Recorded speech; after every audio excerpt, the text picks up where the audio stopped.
Page number 25 பயிற்சி 1.4. First கொடுக்கப்பட்ட வகுத்தல் கூற்றுகளை நிறைவு செய்க. முதல் கணக்கு -40 வகுத்தல் இந்த இடத்துல வந்து டேஷ் எக்ஸ் அப்படின்னு கொடுத்துருக்காங்க ஈக்குவல் டு 40. அப்போ நம்ம இங்கே என்ன வரணும் அப்படிங்கிறத கண்டுபிடிக்கணும். நம்ம இப்படியும் பார்க்கலாம், இல்லைனா டேரெக்டாக நம்ம எப்பவும் பண்ணுவோம் இல்லைங்களா.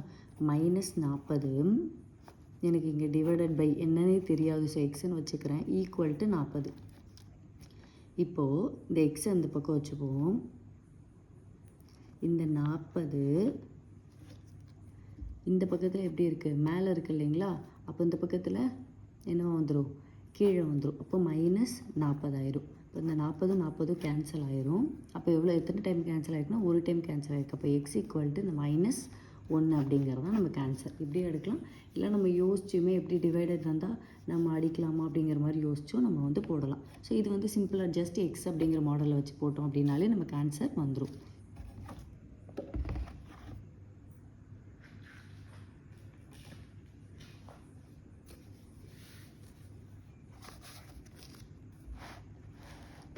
அடுத்த ரெண்டாவது கணக்கு 25 டிவைடட் பை எக்ஸ்ன்னு கேட்டிருக்காங்க. இந்த ப்ளூவில் இருக்கிறது ஆன்சர். எக்ஸு ஈக்குவல் டு -5 அப்படின்னு கொடுத்துருக்காங்க. நம்ம என்ன பண்ணிக்கலாம், 25 டிவைடட் பை எக்ஸுங்கிறத வச்சுப்போம். ஏன்னா எனக்கு தெரியாது எக்ஸ்ன்னு வச்சுக்கிறேன், ஈக்குவல் டு -5 அப்படின்னு வச்சுப்போம். அப்போ x equal to -5 divided by 25 எத்தனை தடவை போகும், 1 5 5 5 25, இங்கே ஒரு மைனஸ் இருக்குது மறந்துடக்கூடாது. அப்போ எக்ஸ் ஈக்குவல் டு -5 அப்படிங்கிறது தான் நமக்கான ஆன்சர். அதை எப்படியே போட்டுக்கிறேன். இப்படியும் நம்ம வந்து சால்வ் பண்ணியும் இது கரெக்டாக இருக்கணும் செக் பண்ணிக்கலாம். ஏன்னா 25 டிவைடட் பை 5 இதில் கொஸ்டினில் கொடுத்துருக்கிறது நம்ம இப்போ கண்டுபிடிச்சிருக்கிற ஆன்சர். அப்புறம் அடிக்கும்போது 1 5 5 5 25 ஈக்குவல் டு -5 தடவை அடித்ததுக்காக 5 அப்படிங்கிறதையும் நம்ம வந்து கரெக்டாக இருக்காங்கிறதையும் செக் பண்ணிக்கலாம். அடுத்து பாருங்கள் தேர்ட் சம். இந்த இடத்துல எக்ஸ் கேட்டிருக்காங்க. எக்ஸு டிவைடட் பை வகுத்தல் குறி -4 ஈக்குவல் டு 9. அப்போ இது எப்படி போடலாம், ஸோ இப்போ பாருங்கள் இந்த இடத்துல எக்ஸ்ன்னு கொடுத்துருக்கோம். அப்போ எனக்கு தெரியாதது எக்ஸ்ன்னு வச்சுக்கிறேன், டிவைடட் பை இங்கே -4 ஈக்குவல் டு 9. அப்போ என்ன பண்ணலாம், இந்த எக்ஸ் அப்படியே வச்சுப்போம். 9 இங்கே இருக்கிற 4 என்னது வகுத்தலில் இருக்கா.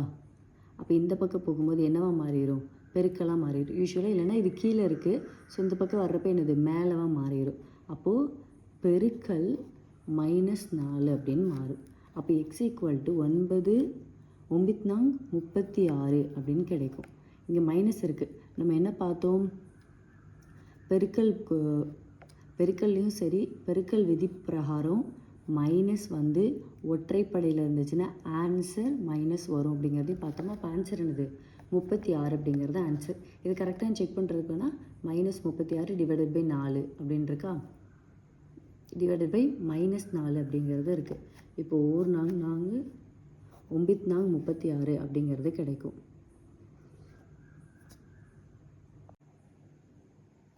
-9 36ங்கிறது கிடைச்சது, மைனஸு கேன்சல். அப்போ ஆன்சர் என்னது 9 அப்படிங்கிறது நமக்கு கிடச்சிரும். இது ஆன்சரை செக் பண்ணிக்கிறதுக்காகவும் இதை அப்படி வச்சுக்கலாம்.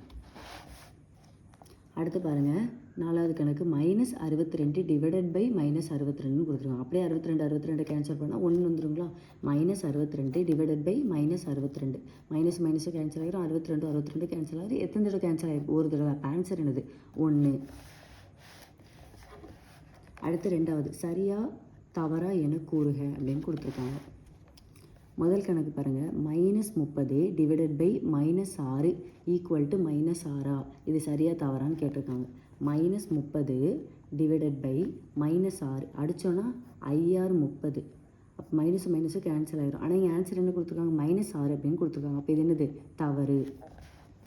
அடுத்த ரெண்டாவது கணக்கு பாருங்கள், -64 டிவைடட் பை -64 ஈக்குவல் டு இஸ்ன்னு போட்டிருந்தாங்க அப்படின்னா ஈக்குவல்ட்டுன்னு அர்த்தம். இப்போ ஞாபகம் வச்சுக்கோங்க, இஸ் அப்படின்னு கொடுத்துருந்தாங்கன்னா ஈக்குவல் டு அப்படிங்கிறது அர்த்தம். ஈக்குவல் டு 0ன்னு கொடுத்துருக்காங்க. இப்போ பாருங்கள் -64 டிவைடட் பை -64. இந்த 64 எத்தனை தடவை கேன்சல் ஆகும், ஒரு தடவை கேன்சல் ஆயிரும். மைனஸும் கேன்சல் ஆயிரும். இப்போ ஆன்சர் வந்து 1 தான் வரும், 0ங்கிறது வராது. அப்போ என்னது இதுவும் தவறு தான்.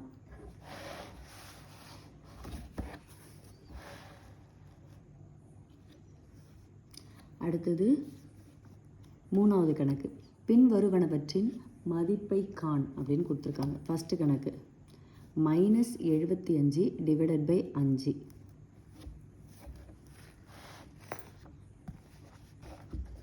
-75 டிவைடட் பை 5 வகுத்தல் குறினாலே டிவைடட் தான். அப்போ ஓரஞ்சு 5 மீதி 2 5 5 25 இந்த மைனஸ் அப்படியே. அப்போ ஆன்சர் இது -15 அப்படிங்கிறது கிடைக்கும். அடுத்த கணக்கு பாருங்கள், ரெண்டாவது கணக்கு -100 டிவைடட் பை -20 அப்படின்னு கொடுத்துருக்காங்க. இப்போ -100 டிவைடட் பை இந்த -20. இப்போ மைனஸ்க்கு மைனஸ் கேன்சல் ஆயிரும். 1 20 20 5 தடவை 100 100 இல்லை டேரெக்டாக 1 0 1 0 அடிச்சுட்டு 1 2 2 I 2 10 கூட போட்டுக்கலாம். அப்போ இந்த ஆன்சர் 5. அடுத்து மூணாவது கணக்கு பாருங்கள், 45 டிவைடட் பை -9ன்னு கொடுத்துருக்காங்க. 45 டிவைடட் பை -9 ஒரு 9 9 I 9 45. அப்போது -5. இது மைனஸ் மறந்துடக்கூடாது. -5ங்கிறது தான் ஆன்சர். அடுத்தது நாலாவது கணக்கு -82 டிவைடட் பை 82. -82 divided by 82. 82க்கு 82 கேன்சல் ஆயிரும். ஒரு தடவை இந்த மைனஸையும் அப்படியே எடுத்துக்கணும். அப்போது ஈக்குவல் டு -1 அப்படிங்கிறது தான் நமக்கான ஆன்சர்.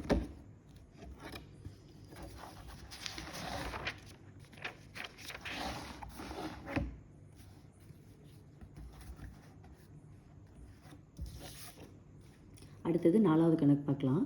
இரு முழுக்களின் பெருக்கல் பலன் -135.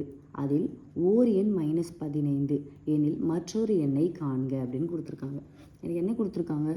ஓர் எண் -15, இன்னொரு மற்றொரு எண் அப்படிங்கிறது எக்ஸ்ன்னு கொடுத்துருக்காங்க.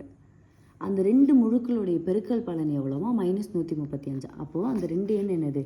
ஒரு எண், அதான் அந்த ஓர் எண் -15, மற்றொரு எண் எனக்கு தெரியாது. அப்போ தெரியாததை எக்ஸ்ன்னு வச்சுக்கிறேன். ஈக்குவல் டு அது ஏன்னா அவங்க என்ன கொடுத்துருக்காங்க? பெருக்கல் பலன் அப்படின்னு கொடுத்துருக்காங்க. இரு முழுக்களுடைய பெருக்கல் பலன், ஏதோ ஒரு ஏ பெருக்கல் பலன் பி. இப்போ ரெண்டு நம்பருடைய பெருக்கல் பலன் எனக்கு என்ன கிடச்சிருக்கா? -135. அதில் எனக்கு ஒரு நம்பர் ஏன்னு வச்சுக்கலாம். அந்த ஒரு நம்பர் எனக்கு -15ங்கிறது தெரிஞ்சிருச்சு. அப்போ இந்த பி அப்படிங்கிறத எனக்கு என்னங்கிறத கேட்குறாங்க. அந்த பிங்கிறத நான் இந்த இடத்துல எக்ஸ்ன்னு வச்சுக்கிறேன், அவ்வளோதான். அப்போ -15 பெருக்கல் எக்ஸ் ஈக்குவல் டு 135. இங்கே எக்ஸ்ன்னு வச்சுப்போம். ஈக்குவல் டு 135 டிவைடட் பை இங்கே பெருக்கல்ல இருக்கிற 15 இங்கே வரும்போது வகுத்தல்ல மாறிடும். அப்போது அப்படியே அடிப்போம். 3 5 15, 2 5 10, மீதி 3 இருக்குமா? 7 5 35, 1 3 3, 9 3 27. இந்த மைனஸும் அப்படியே கேன்சல் ஆயிரும். அப்போ ஆன்சர் என்னது? 9 அப்படிங்கிறது கிடைக்கும். அப்போ அந்த மற்றொரு எண் என்னது? நம்ம எக்ஸ்ன்னு வச்சுக்கிட்டோம். மற்றொரு எண்ணை அந்த எண்ணோட மதிப்பு 9.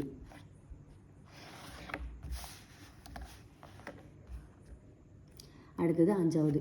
ஒரு இடத்தில் வெப்பம் சீராக குறைகிறது. இப்போ கிராஜுவலாக குறைஞ்சிட்டு வருது.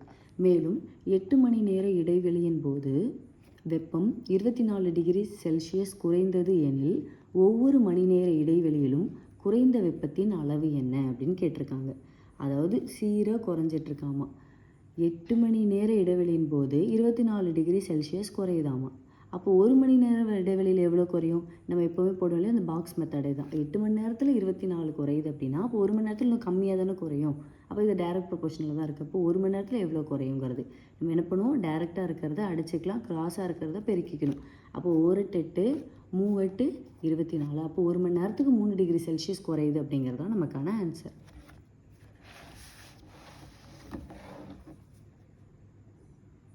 அடுத்தது ஆறாவது கணக்கு. ஒரு மின் தூக்கி எலிவேட்டர் சுரங்க வாயிற்குழியில் 5 மீட்டர் பர் நிமிடம் என்ற வீதத்தில் கீழ் நோக்கி செல்கிறது.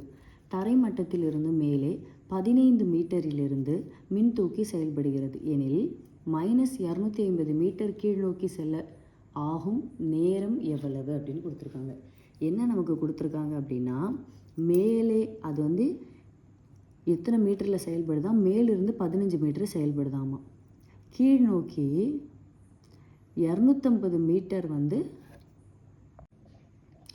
இப்போ இது பாருங்களேன், மேலிருந்து 15 மீட்டரில் இருக்குதுன்னு கொடுத்துருக்காங்களே. ஸோ மேலே ஏதோ ஒரு இடத்துல 15 மீட்டரில் இருக்குது அப்படிங்கிறத ஞாபகம் வச்சுப்போம்.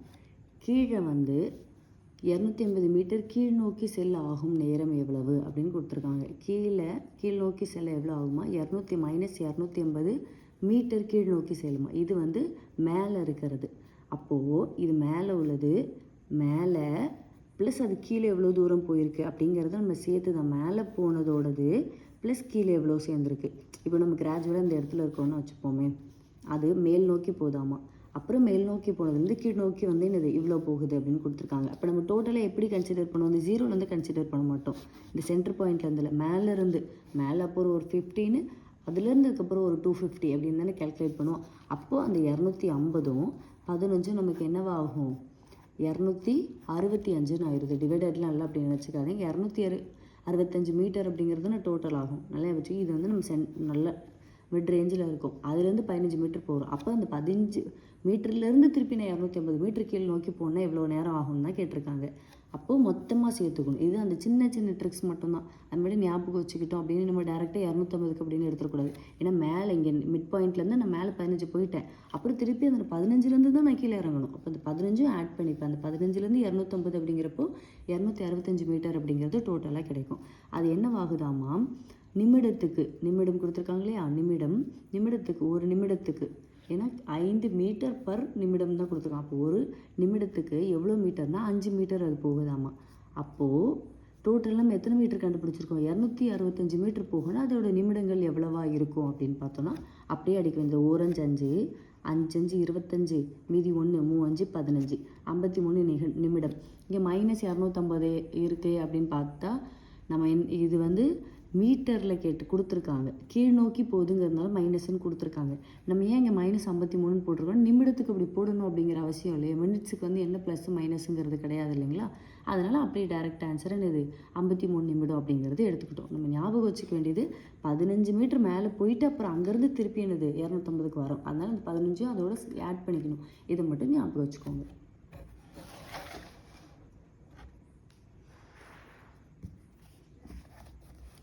அடுத்தது 7வது கணக்கு, பேஜ் நம்பர் 26.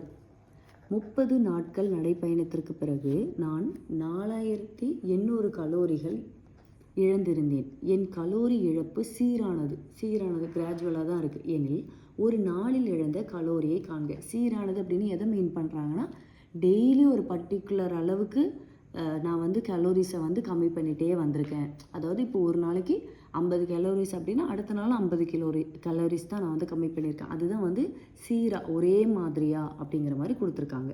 அப்போது நாள் எவ்வளோ? 30 நாளைக்கு 4800 கலோரியை வந்து நான் என்ன பண்ணியிருக்கேன்? பர்ன் பண்ணியிருக்கேன், இழந்திருக்கேன். அப்போது ஒரு நாளைக்கு எவ்வளோ? நம்ம அந்த பாக்ஸ் மெத்தடில் அப்படியே போட்டுடலாம். என்ன பண்ணலாம்? நேராக இருக்கிறத அடிப்போமா? ஒரு 0க்கு ஒரு 0 அடித்தாச்சு. 1 3 3, இங்கேயும் 1 3 3, இங்கே ஒரு 1, 6 3 18, இந்த 0 அப்படியே சேர்த்துப்போம். அப்போது 120 கலோரி. அப்போது ஒரு நாளைக்கு நான் 120 கலோரின்னு டெய்லி, 2வது நாள் அடுத்து ஒரு 120, அடுத்து ஒரு 120 அப்படின்னு சீராக என்ன பண்ணியிருக்கேன்? 30 நாளில் 4800 கலோரிஸை வந்து பர்ன் பண்ணியிருக்கேன் அப்படிங்கிறது தான் ஆன்சர்.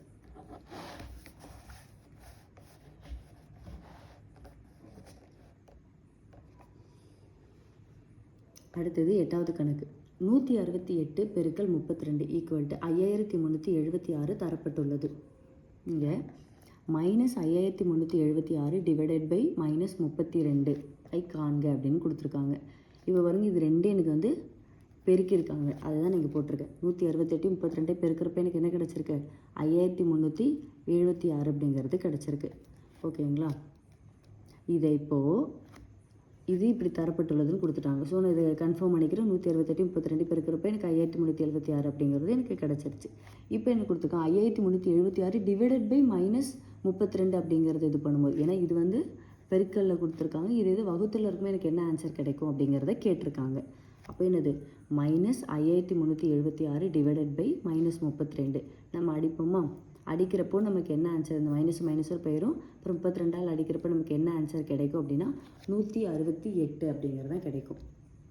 பாருங்க, இப்போ 2ஆல் அடித்தா கூட 2 2 மீதி 1 6 2 12. அடுத்து இங்கே 2 2 2 4 மீதி 1 6 2 12 மீதி 1 8 2 16 மீதி 1 8 2 16ன்னு கிடைக்கும். திருப்பி 4 பேரில் ட்ரை பண்ணுவோம். 4 16 அப்படின்னு கிடைக்கும். 4 16 5 20 6 24ன்னு கிடைக்கும்.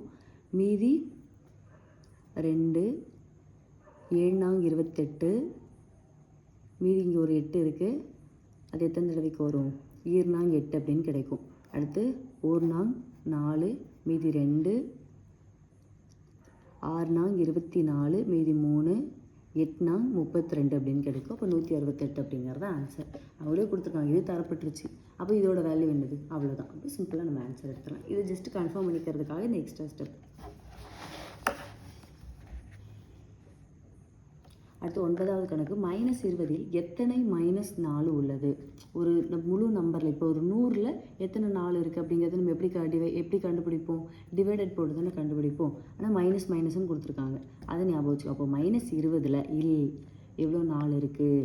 அப்போது என்ன பண்ணுவோம், இந்த மைனஸ் கேன்சல் ஆகிடும். 1 நாங் 5 நாங் 20. அப்போ 5 20 இருக்குது. நம்ம அப்படியே கூட இது அப்படியே போட்டுவோம் இல்லைங்களா? 4 நாங் 5 நாங் 20 அப்படியே கூட நம்ம மனசால் கூட கேல்குலேட் பண்ணி அதை போட்டுக்கலாம். அடுத்தது 10வது கணக்கு. -400 10 சம பகுதிகளாக பிரிக்க கிடைப்பது யாது? அதை தனித்தனியாக பார்ட்டாக பிரிக்கிறதுனால டிவைடரில் தான் போடுவோம். அப்போ -400 டிவைடட் பை 10. ஒரு 0 அடைஞ்சிரும். -40 அப்படிங்கிறது ஆன்சர். அப்போ 400 அப்படிங்கிறத 10ஆக பிரிக்கணும் அப்படின்னா எவ்வளோ பிரிப்போம்? 40 பிரித்தோன்னா 10 40 400 நமக்கு கிடச்சிடும். அடுத்து கொள்குறி வகை வினாக்கள். 11வது கணக்கு. பின் வருவனவற்றுள் எது ஒரு முழுவை குறிக்காதுன்னு கொடுத்துருக்காங்க. ஆப்ஷன் பாருங்கள். ஏ வந்து 0 divided by -7, B 20 divided by -4, C -9 divided by 3, D 12 divided by 5 அப்படின்னு கொடுத்துருக்காங்க. இப்போ பாருங்கள், இந்த ஏ 0 டிவைடட் பை -7 கொடுத்துருந்தாங்கன்னு எனக்கு நமக்கு அதே ஆன்சர் தான், அந்த 0 அப்படிங்கிறத கிடைக்கும். இப்போ -0ங்கிறது கிடைக்கும். கீழே 0 போட்டது தான் நமக்கு என்னது, வரையறுக்கப்படவில்லை. அடுத்து பி 20 டிவைடட் பை -4, 1 நாங் 5 நாங் 20ன்னு கிடச்சிருக்கு. அப்போ -5 அப்படிங்கிற ஒரு முழு நம்பரை கொடுத்துருச்சு. அடுத்து சி பாருங்கள், 9 டிவைடட் பை 3, 9 இந்த -3, அப்போ இதுவும் ஒரு முழு தான். அடுத்து 12 டிவைடட் பை 5 அப்படிங்கிறத நம்ம வந்து டிவைட் பண்ணுறப்போ 2 5 10, மீதி வந்து ஒரு 2 இருக்கும். அதுக்கு வந்து இந்த புள்ளி வச்சு 0 சேர்ப்போமா, நம்ம நார்மல் வகுத்தல் பண்ணுற மாதிரி தான். இங்கே 12 5, 2 5 10, மீதி 2, இங்கே புள்ளி வச்சு 0 சேர்ப்போம், 5 நாங் 20. அப்போ இது பாயிண்டில் வந்துருக்கு. பாயிண்டில் வந்து அது ஒரு முழு நம்பர் கிடையாது, ஏதோ ஒரு அப்ராக்சிமேட்டான வேல்யூ தான் அது, பாயிண்ட் வேல்யூ. அப்போ அது ஒரு முழு நம்பர் கிடையாது. அப்போ இதுதான் ஆன்சர். எது முழுவை குறிக்காதுன்னு தான் கேட்டிருக்காங்க. அப்போ இதுதான் ஆன்சர்.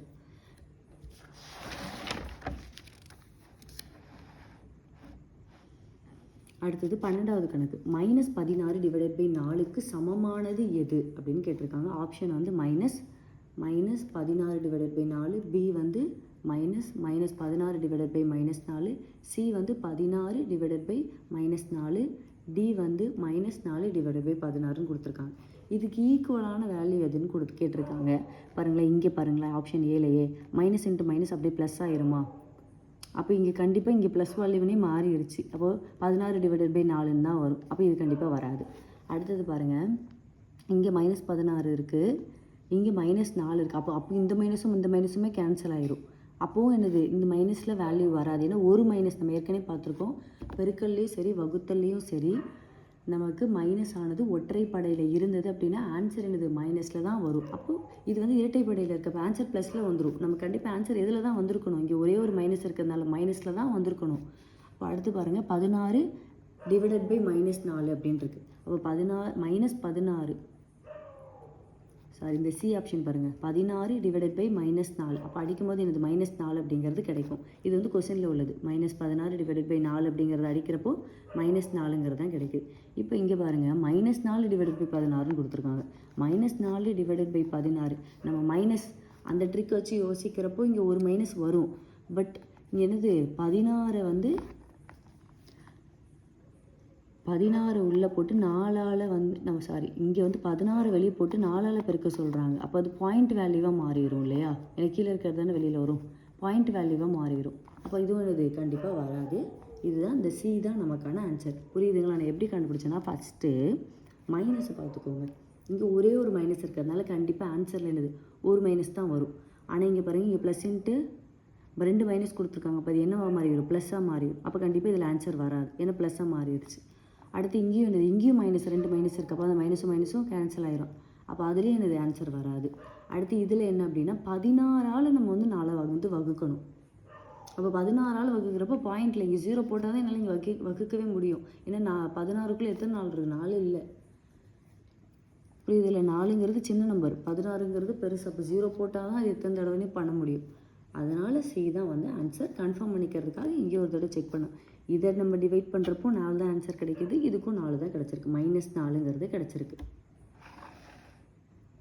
13வது கணக்கு -200 divided by 10 80. Option A 20, B -20, C 190, D வந்து 210 அப்படிங்கிறது. இப்போ -200 டிவைடட் பை 10, ஒரு 0க்கு ஒரு 0 அடிச்சிச்சு, அப்படியே இந்த -20ங்கிறது ஆன்சராக கிடச்சிரும். அவ்வளோதான்.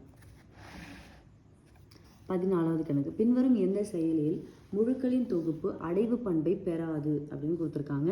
இது ஜஸ்ட்டு தெரிஞ்சுக்கோங்க, வகுத்தல்ல அடைவு பண்பை குறிக்காது. நமக்கு இந்த பண்புகள்லாம் கிடையாது, ஜஸ்ட் அவங்க கொடுத்ததுனால இந்த கொஸ்டினுக்கு வந்து ஞாபகம் வச்சுக்கோங்க.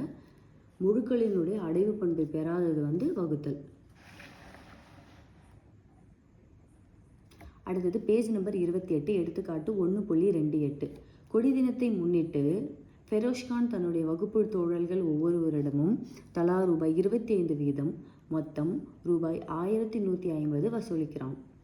ஆசிரியரின் அறிவுறுத்தலின்படி ஒவ்வொருவருக்கும் ரூபாய் 8 திருப்பி தருகிறான் எனில் ஆசிரியரிடம் ஒப்படைத்த தொகையினை காண்க அப்படின்னு கொடுத்துருக்காங்க. அதாவது ஒரு பையன் என்ன பண்ணுறான்னா, கொடி தினத்துக்காக சுதந்திர தினத்துக்காக என்ன பண்ணுறான் அப்படின்னா, ஒருத்தர்கிட்டையும் 25 ரூபான்னு வசூல் பண்ணுறான்.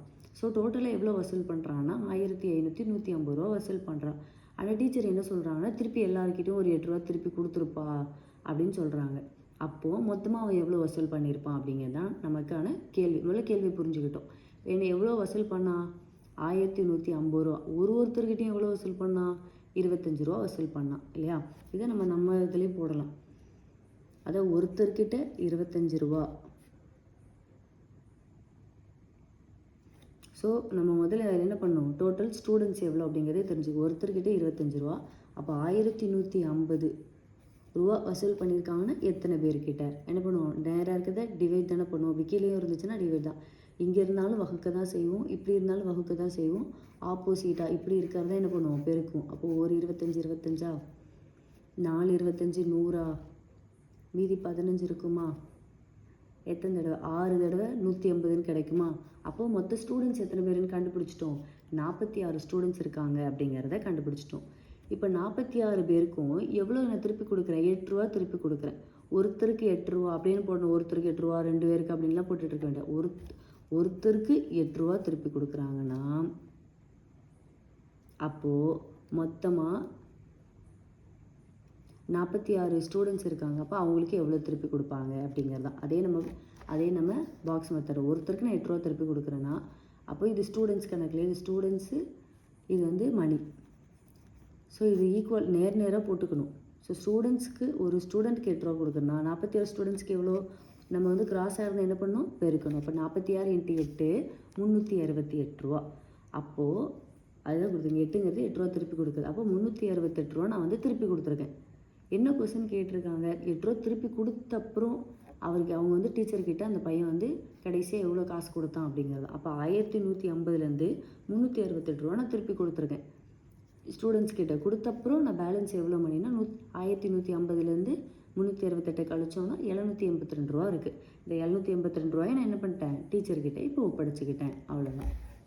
முதல்ல ஸ்டூடெண்ட்ஸ் எத்தனை அப்படிங்கிறத கண்டுபிடிச்சிட்டு அவங்கக்கிட்ட இருந்து திருப்பி கொடுத்த காசையும் நம்ம வந்து எடுத்துகிட்டு அப்புறம் மொத்தத்தில் இருந்து அந்த திருப்பி கொடுத்த காசை வந்து கழிச்சிட்டோம் அப்படின்னா நமக்கான ஆன்சர் கிடைச்சிருது.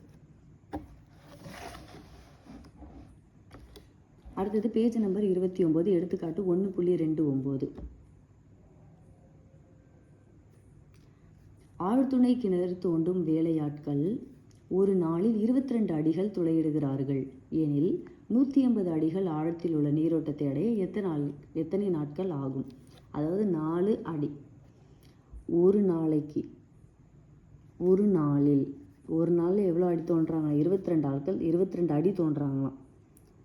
அப்போது 110 அடி அவங்க சென்றடையணும்னா எவ்வளோ நாள் ஆகும்னு கேட்டிருக்காங்க. இந்த இடத்துல எக்ஸ். நம்ம எப்போவுமே இந்த நேர் போடும்போது 4னா ஒரே 4 போடணும், அடினா ஒரே இதில் அடி போடணும், மாற்றிடக்கூடாது.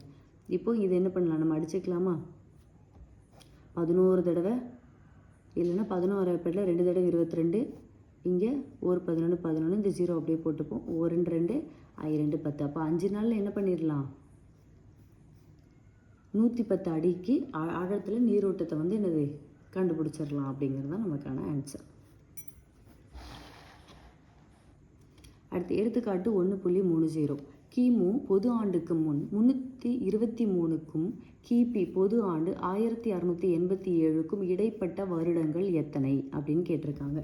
நமக்கு இங்கே 0, இங்கே வந்து எனது -323 ப்ளஸ்ஸுங்கிறது இந்த ரைட் சைடில் தான் வரும். ப்ளஸ் 1687 அப்படிங்கிறது என்ன கொடுத்துருக்காங்க, -323லேருந்து 1687, இது கிமு இது கிபி, இங்கே -4 இந்த சைடு லெஃப்ட் சைடில் வரும், ப்ளஸ்ஸுங்கிறது ரைட் சைடில் வரும். அப்போ என்ன பண்ணணும், 1687லேருந்து கழிக்கணும். எதை கழிக்கணும், -323 கழிக்கணும். இந்த இடம் தான் நமக்கு வந்து என்னது டைரெக்டாக அப்படி கழித்து எழுதிடக்கூடாது, மைனஸ் பண்ணணும். இது ரெண்டையும் மைனஸ் பண்ணணும்.